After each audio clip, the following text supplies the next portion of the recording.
So, to give you a better understanding of how these university athletic programs are generating these revenues, these are done through the avenues of school merchandise, media rights through TV deals, ticket sales to attend the games, sponsorships.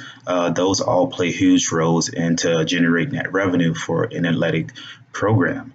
Essentially, these universities that are top universities are cashing in on these different revenue generators by being the highly anticipated sport at that university. The fans are coming out and spending their money on tickets to attend the game, or media outlets are wanting to display that highly anticipated basketball game, and it's getting the viewers. And the more viewers that tune in to watch that game, the more revenue is generated. And essentially, the university athletic program does get their cut, and it leads to a kind of question mark of the biggest question mark from all is the NCAA kind of prides themselves on being a nonprofit, and kind of just doesn't add up as far as where the money is going. Of course, the revenue that is generated by the athletic programs is beneficial in ways of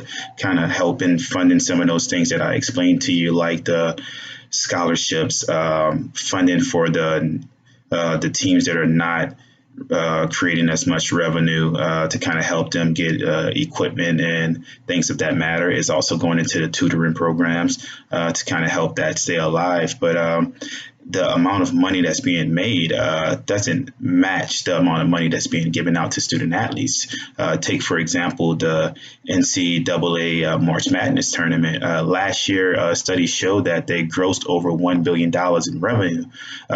Essentially, those schools that participated in the tournament, it's provided a cut or a percentage of those earnings from the NCAA, but most of it doesn't add up to the amount of money that they're receiving, which kind of leads to the most controversial thing. Like I said, is if the NCAA is generating so much revenue, millions of dollars and billions of dollars off the play of these student athletes, from football to baseball tournaments to bowl games and different things of that matter, why are they not putting out any money towards the student athletes to put in their pockets for their personal keeping?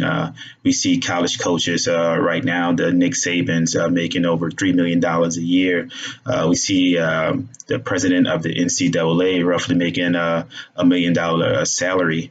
And most people kind of raise the question if the athletes are the ones who's bringing the attention to the sport, or bringing in the fans, or getting the attention of these media outlets to kind of broadcast these games. Why are they not compensated for their performance in these events? Which brings up a good question, but my understanding perspective of to kind of give you an insight of why they're not playing is why they're not being paid. It goes a little bit more in depth to actually making that happen. The biggest thing with that is kind of Title IX. Title IX pretty much states that it should be equal opportunity for all teams, no matter any race, sex, gender, that all teams should be treated equally. So if football at the University of Texas is the highest grossing sport, and we have the swim team at Texas as the least grossing sport, is would it be fair to pay college athletes that's on a football team the same amount as you're going to pay the swim team? Because essentially you do have to pay those guys those ladies or gentlemen the same amount. It can't be any discrepancies about unfair treatment of giving the football team X amount of dollars because they make most of the revenue that's coming into the athletic department, whereas trying to give the swimming team less amount of money because they're not grossing as much revenue from their play or people coming out and watch. It goes a little more in depth too as well. It kind of makes it hard to pay these players because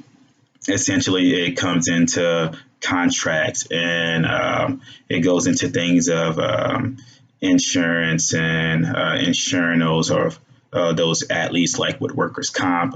They're injured on a job, and the biggest thing would be lawsuits. It would be multiple lawsuits every day that would come from people believe in, student athletes believe in they're treated unfairly, or one team is being kind of catered to more than the other team because they're the bigger sporting team there at the university. So there's a lot of small things that pay into it. Essentially, I do think it would also take away from the focus of the whole term of athletes on the collegiate level is the broad term of being a student athlete. That kind of says that they are a student first and then an athlete second. And if you are looking to compensate these players for their performance, it kind of will shy away from them wanting to focus their attention towards getting their education and graduating with a degree, to whereas most of them may be more concerned about who got the biggest contract, or why I'm not making this much money when the same guy in another conference is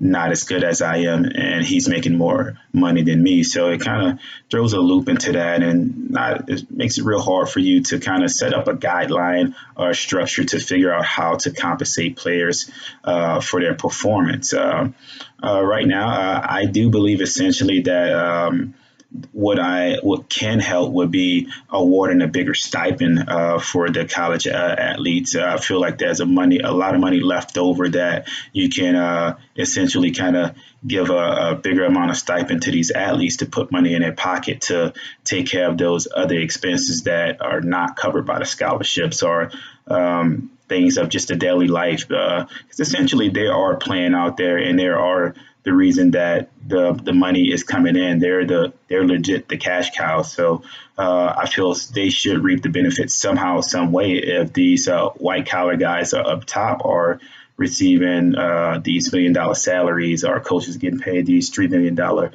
contracts. I feel that is unfair to the players, but I don't think it would ever be a structure or some form of concept put together to compensate players on a collegiate level for their play. I just think it's just too complex. It's too many fine details that got to go into it to actually make that happen. So it will really make it hard for them to be compensated. I think they should find a different way to kind of generate some of that money back to these student athletes in a form of maybe the revenue go higher, they get a bit higher of a stipend, depending on how much revenue they generate, and they should change the percentage of how much money they are given or awarded for a stipend. I think that would be essential as well.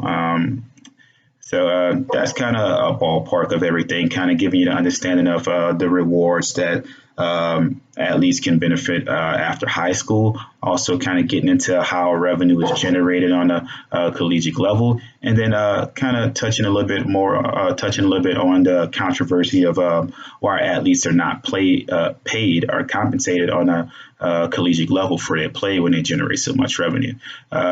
We will leave the floor open after this for any questions or concerns. If you have any, please feel free to ask me. Thank you for your time, and look forward to seeing you all at the next meeting.